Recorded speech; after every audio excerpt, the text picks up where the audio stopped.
Hi everyone, it's Mexi. For anyone who follows me on social media, you'll know that these are the two busiest weeks of my entire life. I'm still planning to put out a video on radical food politics and one on the political economy of natural disasters, so those are in the pipeline, but I wanted to put out a short video for you guys right now. This is something that I talked about in my latest podcast episode, so if you haven't checked out the podcast that I'm doing with Maureen from A Privileged Vegan, now's your chance. You can check us out at veganvanguardpodcast.com, and the latest episode that I'm referring to is the one on competition. But today I'm going to talk specifically about freedom, the trope of freedom, and how it is discussed in right-wing discourse, and also how critical leftists are responding and challenging us to think more critically about what we actually mean by liberty and freedom. In general, right-wing or just American discourse, you'll often hear that freer markets make us freer people. An extremely simplified version of this that you might see in my comment section or other comment sections of leftist creators is that if the government does stuff, that's unfreedom, and if the private sector does stuff, that's freedom. So as I talked about in the podcast, this idea of freedom really correlates to the idea or the trope of competition. The idea is that if we free the markets, if we liberalize the markets, if we facilitate state rollback and foster a competitive market environment, then competition will be the driving force that ensures the most efficient allocation of goods and services. And this relates supposedly to freedom, specifically freedom of the individual, because of course individual freedom is what we prioritize or prize above all else in neoliberal rhetoric or in this neoliberal economy.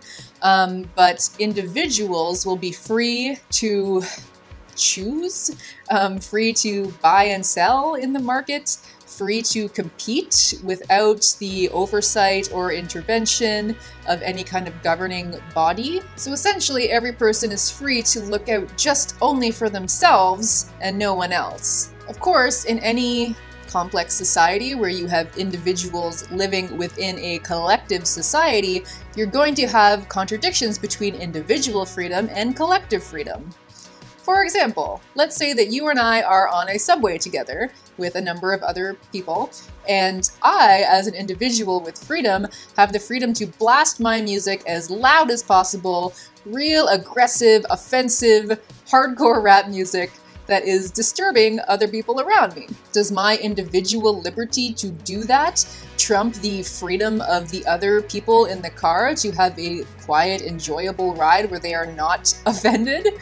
That's obviously a very simplified example, but I think you see what I'm getting at, that if we're focusing so strongly on individual freedom, then obviously one individual's freedom is going to at some point come into conflict with another individual's freedom, and then whose freedom wins. I'm not going to make this a video about freedom of speech because a lot of very brilliant people have already covered that. Shout out ContraPoints. But I think it's a good example that people are talking about a lot recently. You know, does the freedom of this neo-Nazi to get up on stage and shout about peaceful ethnic cleansing, does the freedom of that individual trump the freedom of different groups of marginalized individuals who will be very impacted by what this person is saying, or just the freedom of those groups of people to not be persecuted or experience discrimination or outright threats or just to feel unsafe in a country where they hold citizenship? So tying this idea of individual freedom to a particular political economic framework means that freedom itself is very narrowly defined. You don't have the freedom to pursue your passions or your interests that might not be, you know, immediately lucrative.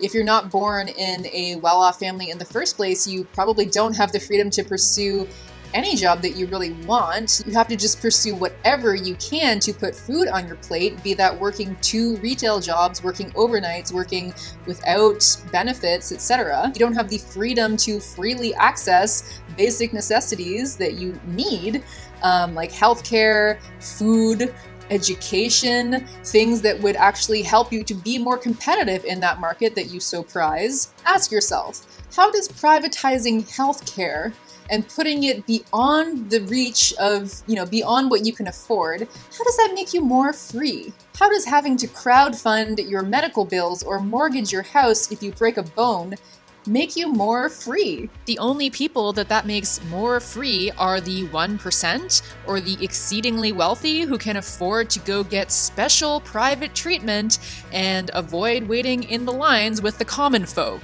And is your individual freedom to not pay taxes for that particular social service, does that trump a poor father's freedom whose son has a brain tumor and needs surgery to survive?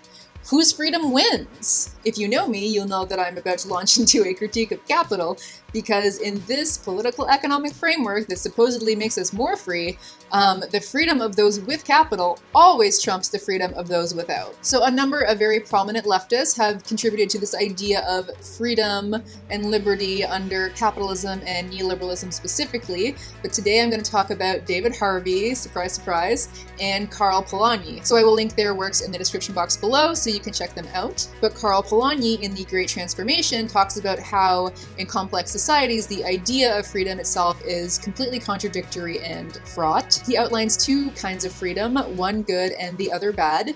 The good freedoms include things like freedom of conscience, freedom of association.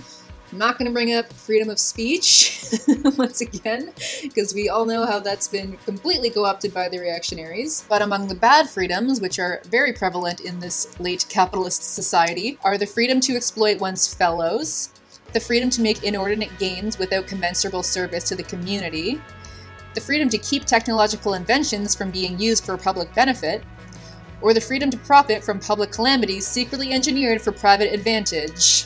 The shock doctrine. I'm sorry, I'm not very good at that coughing thing, but you know what I mean. So Polanyi goes on to say that planning and control are attacked as a denial of freedom. Free enterprise and private ownership are declared to be essentials of freedom. No society built on other foundations is said to deserve to be called free. The freedom that regulation creates is denounced as unfreedom. The justice, liberty, and welfare it offers are decried as camouflage for slavery. The idea of freedom thus denigrates into a mere advocacy of free enterprise, which means the fullness of freedom for those whose income, leisure, and security need no enhancing, and a mere pittance of liberty for the people who may in vain attempt to make use of their democratic rights to gain shelter from the owners of property. David Harvey, in A Brief History of Neoliberalism, goes on to say, "We operate almost without knowing it with some partial, debased, and in the end imprisoning concepts of liberty and freedom that merely support the status quo and more deeply instantiate capital's warped vision of human rights and social justice." I think the idea of freedom being associated with increasingly neoliberalized markets is a big challenge for the left, because ideas like liberty and freedom, these are sexy. These are, easy slogans to repeat. Free markets make us free.